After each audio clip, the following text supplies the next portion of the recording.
En Afrique toujours, en Égypte, le secteur touristique craint que l'attaque d'un convoi de touristes n'ait des répercussions négatives sur son activité. L'incident a fait 12 morts et 10 blessés. Le tourisme est une source importante de devises étrangères et un grand pilier de l'économie. Il se rétablit doucement depuis les troubles politiques de 2011 et les récentes attaques terroristes.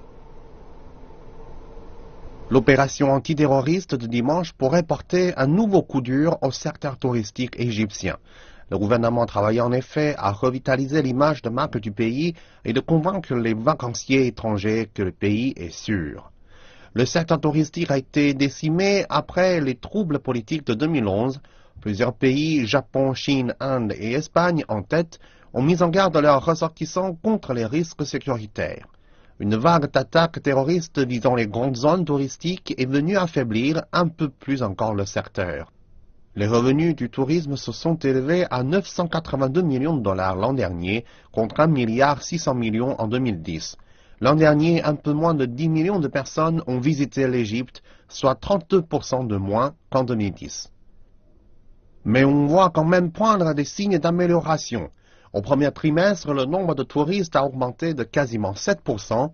En mai, le ministère égyptien du Tourisme a présenté un plan destiné à attirer 20 millions de touristes d'ici 2020 et à stimuler les recettes du secteur pour atteindre les 26 milliards. Une campagne mondiale de publicité doit être lancée en décembre. La Fédération égyptienne des chambres de tourisme a également annoncé avoir envoyé une délégation sur les principaux marchés. Parmi eux, le Mexique, où l'attaque a déclenché un tollé.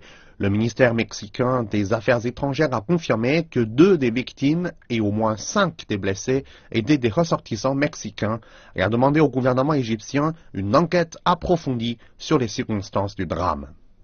Le ministère égyptien du Tourisme cherche à se dédouaner. Il affirme que les véhicules n'avaient pas de licence, que les autorités n'avaient pas été informées de leur présence et qu'ils n'avaient pas les permis nécessaires pour être dans la zone. Les causes du drame vont être difficiles à tirer au clair. Ce qui ne fait pas de doute, c'est que le secteur touristique égyptien va en subir les conséquences.